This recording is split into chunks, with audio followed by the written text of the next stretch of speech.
ہوگا محافظ دین ہے، لہذا ہمیں اس طرح کے پروپیگنڈوں سے پریشان ہونے کی ضرورت نہیں ہے۔ تو آج کا ہمارا تذکیہ تھا غزوات و سرایا صلی اللہ علیہ وسلم، نبی صلی اللہ علیہ وسلم کے غزوات اور آپ کے مشہور سرایا۔ تو ان غزوات میں نے آپ کو 9 لکھوا دیے جن میں اللہ کے نبی نے بذات خود شریکت کی، باقی ان میں سے بہت سارے ہیں جن میں سے غزوہ ذیقرد ہے، غزوہ صلح حدیبیہ ہے، غزوہ بدر اولیٰ ہے، غزوہ دومۃ الجندل ہے، غزوہ قریظہ ہے، غزوہ تبوک، اور بھی بہت سارے غزائیں، یعنی وہ تعداد پھر سیرت کے بڑے کتابوں میں آپ پڑھ سکتے ہیں۔ آج انشاءاللہ الرحمن ہمارا حرف غین کی روشنی میں دوسرا لفظ ہوگا نبی صلی اللہ علیہ وسلم کی سیرت سے، وہ ہے غضبہ صلی اللہ علیہ وسلم، غضبہ صلی اللہ علیہ وسلم۔ محمد رسول اللہ صلی اللہ علیہ وسلم کی سیرت کو جب ہم پڑھتے ہیں تو آپ کو اللہ نے انتہائی اعلیٰ اخلاق سے نوازا تھا۔ آپ صلی اللہ علیہ وسلم کو اللہ نے انتہائی کشادہ سینے سے آپ کو نوازا تھا۔ آپ نے اسی کشادہ سینے کی وجہ سے، اسی صبر اور تحمل اور برداشت کی وجہ سے کافروں کی بہت سارے عذابوں پر، تکلیفوں پر، آزمائشوں پر صبر کیا، آزمائشوں پر صبر کیا۔ اللہ کے نبی صلی اللہ علیہ وسلم کبھی بھی اپنے نفس کے لیے، یہ ذہن میں رکھے، نفس ہی آپ نے کبھی بھی کسی سے بدلہ نہیں لیا، کبھی کسی پہ غصہ نہیں ہوئے، اپنی ذات کے لیے محمد رسول اللہ کبھی بھی غصہ نہیں ہوئے اور کبھی بھی آپ نے بدلہ نہیں لیا، محمد رسول اللہ نے کبھی بدلہ نہیں لیا ہے۔ ہاں، لیکن اگر وہ آپ صلی اللہ علیہ وسلم کا غصہ یا آپ کا انتقام دین کی خاطر، اللہ کی خاطر ہوا تو پھر آپ نے غصہ بھی کیا ہے اور آپ نے بدلہ بھی کیا ہے۔ امی عائشہ صدیقہ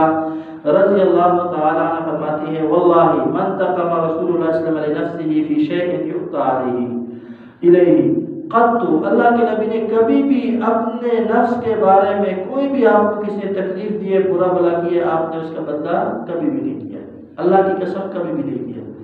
پھر آگے فرماتی ہے حتی تنتہک حرمات اللہ فینتقم للہ عز وجل، ہاں اگر اللہ کی محارم کو کوئی پامال کرنے کی کوشش کرتا تب اللہ کے نبی غصہ ہوتے اور اس کا بدلہ ضرور لیتے، اس کا بدلہ ضرور لیتے۔ یہ محمد رسول اللہ کی سیرت سے ہمیں نقطہ ملتا ہے۔ لیکن افسوس سے کہنا پڑتا ہے کہ یہاں پر بھی لوگ، بہت سارے لوگ پھسل جاتے ہیں، ڈنڈا ماری کرتے ہیں، وہ دین اسلام کی غلط امیج پیش کرتے ہیں، رسول اللہ صلی اللہ علیہ وسلم کی شخصیت کی غلط امیج پیش کرنے کی کوشش کرتے ہیں۔ وہ سمجھتے ہیں ایک لفظ دیا ہے رحمت للعالمین، اس میں کسی قسم کا شک نہیں ہے کہ اللہ کے نبی رحمت للعالمین ہے، لیکن اس کا مطلب یہ نہیں ہے کہ اللہ کے نبی کے سامنے دین کا کوئی مذاق اڑا اور اللہ کے نبی جو ہے نا کچھ نہ کہتے ہو، اللہ کے نبی کے سامنے شریعت کا کوئی مذاق اڑا اور آپ کچھ نہ کہتے ہو، اللہ کے نبی صلی اللہ علیہ وسلم کے سامنے رسالت کا کوئی مذاق اڑا اور آپ کچھ نہ کہتے ہو، اللہ کے نبی صلی اللہ علیہ وسلم کے سامنے آپ کی گستاخی ہو اور آپ نے کچھ نہ کہا ہو، ایسی بات نہیں ہے، بلکہ ہمیں سیرت میں ملتا ہے کہ غضبہ صلی اللہ علیہ وسلم، دین کی خاطر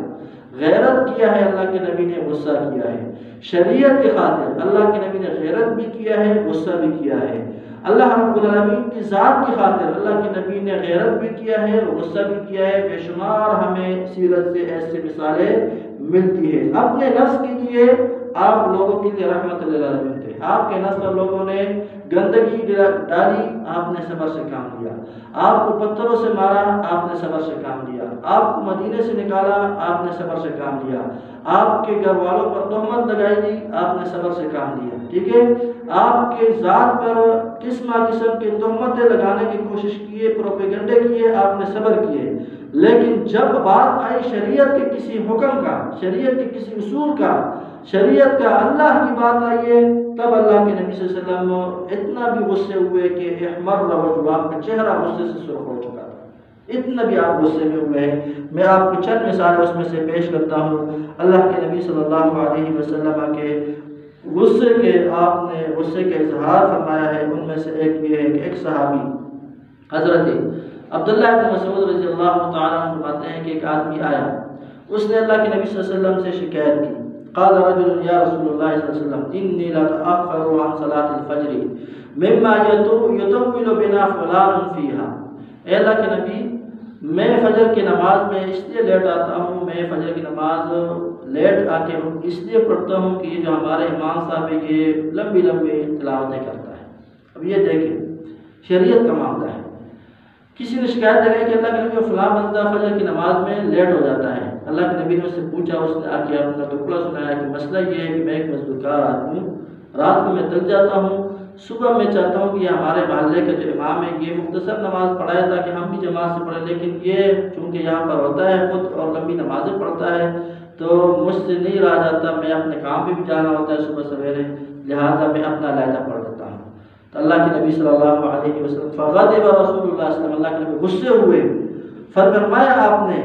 اتنا غصے ہوئے، عبداللہ بن مسعود فرماتے ما رأیتہ غضبا، میں نے اس سے پہلے آپ کو اتنا غصے میں نہیں دیکھا تھا جتنا اس دن غصے ہوئے، اور پھر آپ نے غصے میں لوگوں کو یہ نصیحت کی، ان الناس یا ایھا الناس، اے لوگو ان منکم منفرین، تم میں سے کچھ ایسے جو دین سے نفرت دلانے والے ہیں، دین سے لوگوں کو دور کرنے والے ہیں، اور پھر ائمہ کو مساجد کے اماموں کو ایک اصول دیا، فرمایا من اما الناس فلیخفف، تم میں سے جو لوگوں کو امامت کرانے والے نا وہ تخفیف سے کام لیں، اپنی نمازیں لمبے پڑھو، امامت کے لیے جب آپ کو امامت کی ذرا اور اصول ہے وہاں پر تخفیف سے کام لو، کیوں؟ فإن فیہم الضعیف والمریض وذا الحاجہ، تمہارے پیچھے مقتدیوں میں کچھ کمزور بھی ہو سکتے ہیں، کچھ بیمار بھی ہو سکتے ہیں، کسی کے ضروری کام بھی ہو سکتے ہیں، کسی کے ضروری کام بھی ہو سکتے ہیں، یہ صحیح بخاری اور مسلم کی روایت ہے۔ تو اس میں اللہ کے نبی صلی اللہ علیہ وسلم نے کیا کیا ہے، غضب غضبا شدیدا، آپ بہت زیادہ غصہ ہوئے، بہت زیادہ غصہ ہوئے۔ سیرت میں ہمیں اور مثال ملتی ہے، نبی صلی اللہ علیہ وسلم کے کچھ صحابہ آئے، انہوں نے اللہ کے نبی صلی اللہ علیہ وسلم کی زندگی کے معمول کے بارے میں عائشہ صدیقہ سے، ام سلمہ رضی اللہ عنہما سے پوچھ دیا کہ اللہ کے نبی کی زندگی کا عبادت کا کیا معمول ہے۔ عائشہ صدیقہ رضی اللہ تعالی عنہا نے اس کو بتا دیا کہ اللہ کے نبی روزے بھی رکھتے ہیں، افطار بھی کرتے ہیں، رات کو سوتے بھی ہیں، تلاوت بھی کرتے ہیں، ٹھیک ہے، اپنے گھر والوں سے ملتے ہیں اور اللہ کی عبادت بھی کرتے ہیں۔ تو ان لوگوں نے فَتَنَزَّهَ عَنْهُ النَّاسُ مِنَ النَّاسِ، ان لوگوں نے اس عبادت کو یہ کہہ کر کہ اللہ کے نبی کو تو سب کچھ معاف ہے، لہذا اگر وہ یہ عبادت میں کمی کوتاہی نہیں، کبھی سوتے ہیں، کبھی بات کرتے ہیں، روزے رکھتے ہیں، افطار کرتے ہیں، چلو ان کو تو کوئی بات نہیں، اللہ نے سب کچھ معاف کیا، ہمیں زیادہ محنت کرنا چاہیے، ہمیں زیادہ محنت، گویا کہ وہ سنت سے ہٹ رہے تھے۔ جب اللہ کے نبی گھر آئے، امہات المومنین نے آپ کو یہ بات کی تو محمد رسول اللہ صلی اللہ علیہ وسلم ان لوگوں کے اس تبصرے سے، ان کی سوچ سے بہت غصہ ہوئے۔ فغضب رسول اللہ صلی اللہ علیہ وسلم حتی بان الغضب فی وجہ، یہاں تک کہ غصے کے اثرات آپ کے چہرے پر واضح ہو گئے۔ ثم قال، پھر آ کر ممبر پر خطبہ دیتے ہوئے نصیحت کرتے ہوئے فرمایا ما بال اقوام یرغبون عما رخص لی فیہ، ان لوگوں کو کیا ہو گیا کہ میرے سنتوں میں جس پہ اللہ نے مجھے رخصتیں دی ہے، مجھ محمد رسول اللہ کو، یہ لوگ اس سے کیا ہوتے ہیں، ہٹتے ہیں، یہ لوگ اس سے کیا ہوتے ہیں، ان سنتوں سے ہٹتے ہیں۔ پھر فرمایا واللہ لأنا اعلمهم باللہ واشدهم له خشیہ، میں ان سب سے زیادہ اللہ کے بارے میں جانتا ہوں، سب سے زیادہ اللہ سے ڈرنے والا ہوں، لہذا ان کی یہ سوچ غلط ہے۔ تو گویا کہ سنت سے ہٹ کر اگر کوئی عبادت کرنے کی کوشش کرتا ہے، اس پر بھی اللہ کے نبی نے کیا کیا ہے، غصے کا اظہار کیا ہے، غصے کا اظہار کیا ہے۔ اسی طرح اللہ کے نبی صلی اللہ علیہ وسلم کے غصے کے بہت سارے جو ہمیں دلائل ملتے ہیں، ان میں سے ایک یہ ہے کہ حضرت اسامہ بن زید رضی اللہ تعالیٰ عنہ فرماتے ہیں، اسامہ بن زید کون نہیں جانتے، نبی صلی اللہ علیہ وسلم کا اس کو حب کہا جاتا ہے، نبی صلی اللہ علیہ وسلم کا بڑا محبوب تھا، بڑا پیار کرتے تھے اللہ کے نبی اس سے بھی اور اس کے والد زید سے بھی بہت پیار کرتے تھے۔ ایک دفعہ یہ اسامہ رضی اللہ تعالیٰ عنہ اپنے کسی غزوے کا، جنگ کا تبصرہ کر رہے، واقعہ بیان کرتے ہوئے کہتے کہ اللہ کے نبی گمسان کی لڑائی تھی، ایک بھٹا کٹا کافر تھا، اس نے کافی سارے مسلمانوں کو شہید کیا، پھر اس نے ایک اور مسلمان کیا قصد کیا، ہم کیا، اس کو مارنے لگا تھا، تو میں نے پیچھے سے گھوم کر نہیں نا اس کو غافل پا کر میں نے پیچھے سے اس کو قابو کر دیا، میرے تلوار کے نیچے وہ آیا، جیسے میں اس کو وار کرنے لگا وہ جو ہے نا چکنا ہوا، فوراً اس نے زبان سے لا الہ الا اللہ پڑھنا شروع کیا، فوراً اس نے زبان سے کیا کیا، اس سے پہلے دیکھیے کتنا مسلمانوں کو شہید کر چکا ہے، اگر موقع ملتا تو اوروں کو بھی شہید کرتا، لیکن حضرت اسامہ کہتے ہیں کہ میں نے موقع پا کر اس کو اپنے جال میں نارنے میں لایا، جیسے میں نے تلوار اس کے سر پر تھون دی تو اس نے لا الہ الا اللہ پڑھ لیا، پھر بھی میں نہیں رکا اور میں نے اس کو کاٹ دیا، میں نے اس کو کیا کر دیا؟ کاٹ دیا۔ واپس جب غزوہ ختم ہوا، مسلمان آپس میں بیٹھ کر باتیں کرنے لگے تھے، تو میں محمد رسول اللہ صلی اللہ علیہ وسلم کے سامنے یہ واقعہ بیان کیا، تو اللہ کے نبی صلی اللہ علیہ وسلم میرا یہ واقعہ سن کر غصے سے کہا، قال یا اسامہ، اے اسامہ، اقال لا الہ الا اللہ وقتلتہ، اس نے لا الہ الا اللہ پڑھا اور پھر بھی تو نے اس کو قتل کیا؟ یہ کہہ کر فرمایا، میں نے کہا اللہ کے نبی اس نے ڈر کے کہا ہے، اس نے دل سے نہیں کہا۔ فرمایا افلا شققت قلبہ حتی تعلم اقالها لا الہ الا اللہ من قلبہ ام لا، تو نے اس کا دل کیوں نہیں چیرا، اس میں دیکھتا کہ اس نے اخلاص سے پڑھا ہے یا اس نے ویسے زبانی پڑھا ہے؟ تو حضرت اسامہ فرماتے ہیں فما زال یکررها علی، اللہ کے نبی بار بار مجھے یہ غصے سے یہ جملہ دہرا رہے تھے کہ اقال لا الہ الا اللہ ثم قتلتہ، وقال لا الہ الا اللہ ثم، اس نے لا الہ الا اللہ پڑھا پھر بھی تو نے اس کو مار دیا، بار بار دہرا رہے تھے۔ فرمایا حتی تمنیت انی اسلمت یومئذ، میں نے یہ تمنا کیا، کون؟ اسامہ تمنا کر رہے جو اللہ کے نبی کا محبوب ہے، جس نے اللہ کے نبی کے ساتھ بہت سارے مرحلے اکٹھے گزارے ہیں، وہ اللہ کے نبی کے غصے کا تاب نہ لا سکتے ہوئے کہتے ہیں تمنیت انی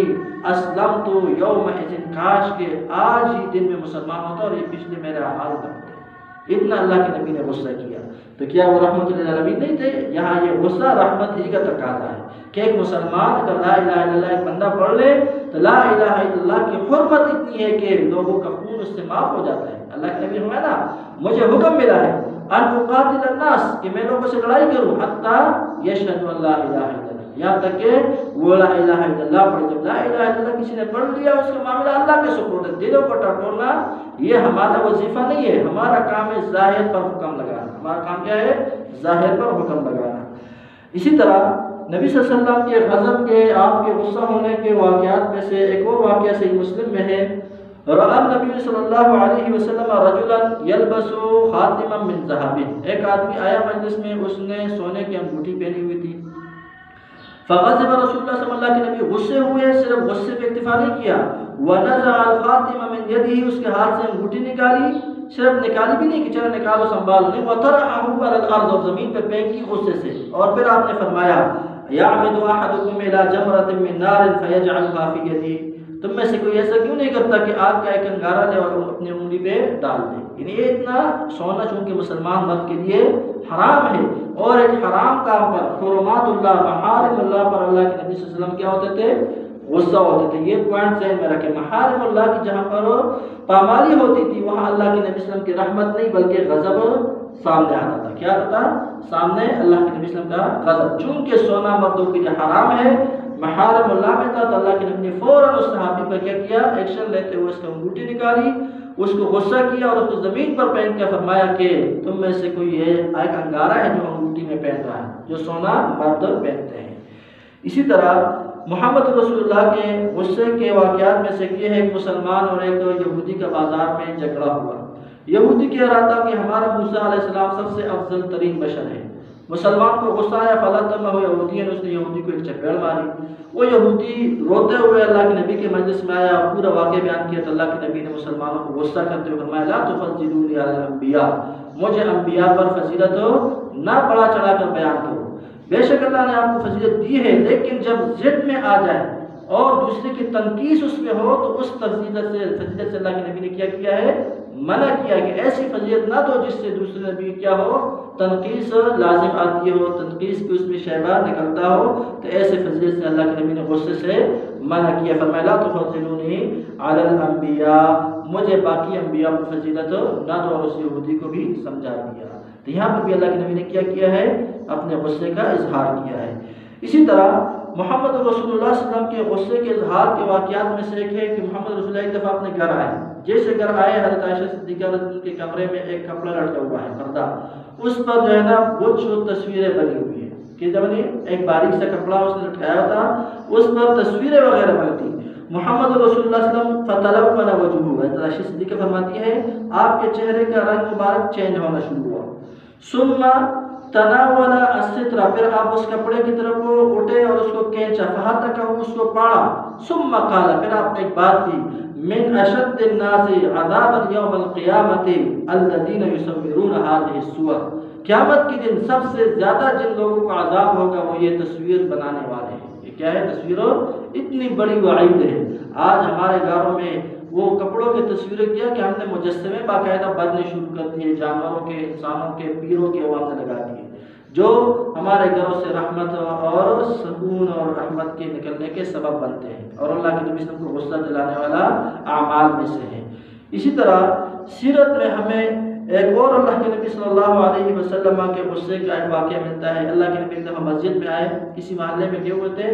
اس محلے میں جب آپ مسجد میں امام جماعت کے لیے آگے ہوئے تو آپ نے قبلے کے سائڈ پر دیکھا کہ کسی نے ٹوک پہنا ہوا تھا، ٹوک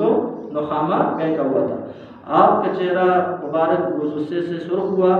اور آپ نے اپنی چڑی سے اس کو کیا کھرچنا شروع کیا، پھر فرمایا جاؤ خاتون کی گھر سے لیا خوشبو لایا اور اس پر ڈالا، اور پھر آپ نے فرمایا جب تم میں سے کوئی ایسا نماز پڑھ رہا ہو تو اپنے رب سے مناجات کرا، لہٰذا سامنے سے نہ تھوکے، سامنے نہ تھوکے۔ اگر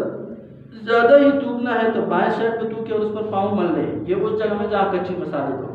اگر پھر بھی کوئی حال نہیں ہے تو پھر آپ نے رومال میں کپڑے میں طریقے سے کہا ہے کہ کپڑے میں تھوک کر اس طرح پھر اس کو ایک دوسرے کے ساتھ لپیٹ کر سنائی نا مل لے، یہ آپ نے پھر طریقہ، ٹیشو ہے، کپڑا ہے، رومال ہے، چھوٹا رومال ہے، وہ جو بھی اس کو نکال کر اس میں تھوک سکتے ہیں۔ تو یہاں بھی اس نخامہ کو دیکھ کر اللہ کے نبی نے غصے کا اظہار کیا اور اس بندے کے لیے بد دعا بھی کی، اس بندے کے لیے کیا کیا ہے؟ بد دعا بھی کی ہے۔ اسی طرح محمد رسول اللہ کے غصے غضب کے واقعات میں سے یہ ہے، حضرت ابو ہریرہ رضی اللہ فرماتے ہیں کہ ایک دفعہ اللہ کے نبی اپنے خیمے میں، کمرے میں اندر تھے، حجرے میں،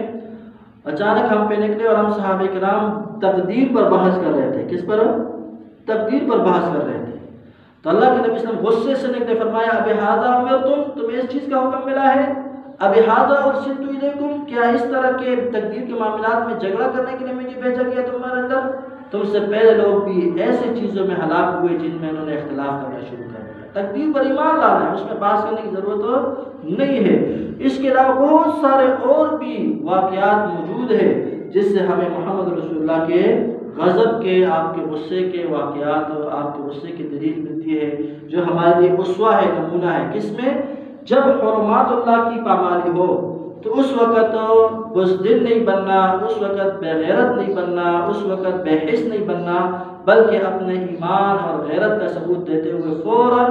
اس اللہ کی محارم کی دفاع کرنا ہے۔ یہ سیرت نبی ہمیں سکھاتا ہے۔ جیسے آخری واقعہ بیان کرتا ہوں، بات کو ختم کرتے ہیں۔ قریش میں ایک خاتون تھی جس کا نام فاطمہ المخزومیہ تھا، ٹھیک ہے؟ اس کے بارے میں مشہور تھا کہ وہ چوری پہ مشہور ہو گئی اور ایک دفعہ وہ پکڑی گئی، ٹھیک ہے؟ اس کی چوری کے مختلف واردات تھے، کبھی وہ کسی سے چیز عاریتاً لیتی تھی پڑوسیوں سے، عاریتاً لے کے اگر پڑوسیوں کو یاد رہتا تو یہ واپس کرتی، یاد نہیں رہتا تو یہ اس پر سنائی نا چھپ کر کے سینہ ڈال لیتی، اور اگر وہ بعد میں یاد دلاتے تو یہ انکار کر دیتی۔ اس طرح کے بہت سارے اس کے کیس آئے۔ اللہ کے نبی صلی اللہ علیہ وسلم کے سامنے جب کیس آیا تو آپ نے فرمایا ٹھیک ہے اس کا ہاتھ کاٹو تاکہ اس کو آئندہ سبق ملے۔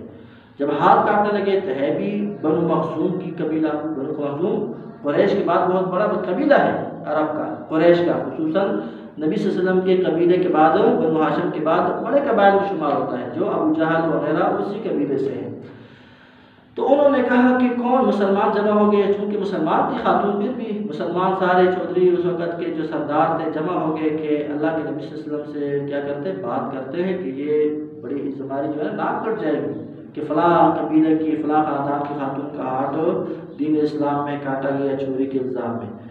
انہوں نے کہا کون بات کرے؟ اللہ کے نبی صلی اللہ علیہ وسلم کے سامنے ان کو پتہ تھا کہ محارم اللہ میں اللہ کے نبی کوئی کمپرومائز کرنے والے نہیں ہیں، عام معاملات تھے، ٹھیک ہے، اجتہادی مسائل تھے، اس میں اللہ کے نبی نے بڑا سینہ کھول کے رکھا ہے۔ اپنے ذات کے ساتھ متعلق معاملات تھے، گھر کے معاملات تھے، اس میں آپ نے صبر سے کام لیا، لیکن سب کو پتہ تھا کہ محارم اللہ میں اللہ کے نبی صلی اللہ علیہ وسلم کوئی نرمی نہیں برتیں گے۔ تو کہا کون بات کرے، اللہ کے نبی سے کون سفارش کرے؟ چنانچہ انہوں نے کہا نظر توڑا، کون بات کرے گا؟ ابوبکر نہیں، ابوبکر تو بہت نرم طبیعت کے، خود انکار کرتے ہیں، کون کرے گا؟ ایسا بندہ ہو جو اللہ کے نبی صلی اللہ علیہ وسلم کی بھی، نبی صلی اللہ علیہ وسلم بھی ان کی بات کو سنائی نہ، ٹال نہ سکے، اتنا کوئی بندہ ہو۔ چنانچہ انہوں نے کہا اسامہ بن زید جو ہے نا یہ اللہ کے نبی کے ہاں بڑا محبوب ہے، اللہ کے نبی نے اس کی کوئی بات ابھی تک ٹالی نہیں ہے، اس سے بات کرو۔ حضرت اسامہ رضی اللہ تعالیٰ عنہ کو ان لوگوں نے بات کی کہ آپ اللہ کے نبی کے بڑے قریب ہیں، آپ اللہ کے نبی کے حب ہے، محبوب ہے، ہمیں پتہ ہے آپ کی بات نہیں ٹالتا، لہٰذا آپ یہ بات کرو۔ وہ بھی ان بڑوں کی باتوں میں آ گیا اور چلا گیا۔ چونکہ اس کی پتہ ہے کہ نبی صلی اللہ علیہ وسلم محارم میں کمپرومائز نہیں کرنے والے، لیکن بعض اوقات انسان جو آگے پیچھے اسباب ہوتے ہیں ان سے مجبور ہو کے آگے چلا جاتا ہے۔ جیسے وہ آگے گیا محمد رسول اللہ سے اس نے بات کی تو اللہ کے نبی صلی اللہ علیہ وسلم چہرہ غصے سے سرخ ہو گیا اور ایک تاریخی جملہ فرمایا، یا اسامہ اتشفع فی حد من حدود اللہ، کیا اللہ کے بیان کردہ نازل کردہ حدود میں تو سفارش کرنے لگا ہے؟ یہ یاد رکھو، یہ ہم سے پہلے یہودیوں کی روش تھی۔ ان میں سے جب مالدار آدمی، صاحب حیثیت میں آدمی غلطی کرتا تو لوگ اس کے لیے بہانے ڈھونڈتے، اس کو چھڑانے کے راستے نکالتے۔ اگر کمزور معاشرے کا آدمی غلطی کرتا تو اس کو سزائے دیتے۔ یاد رکھو،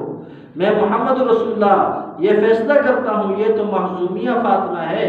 اگر نبوی گھرانے کا فاطمہ بنت محمد بھی چوری کرتا لقطعت یدہا، میں اس کے بھی ہاتھ کاٹ دیتا۔ تو غصے کے اظہار کیا آپ نے کس میں؟ محارم اللہ میں۔ تو یہ اللہ کے نبی کی سیرت سے ہمیں ایک نمایاں گوشہ ملتا ہے۔ غیب کے روشنی میں آج ہم نے پڑھا ہے غضبہ صلی اللہ علیہ وسلم۔ اللہ رب العالمین سے دعا ہے کہ اللہ رب العالمین ہمیں محمد رسول اللہ صلی اللہ علیہ وسلم کی سیرت کو سمجھنے کی توفیق عطا فرمائے۔ وصلی اللہ علی نبینا محمد وعلی آلہ وصحبہ اجمعین برحمتک یا ارحم الراحمین۔ والسلام علیکم ورحمۃ اللہ وبرکاتہ۔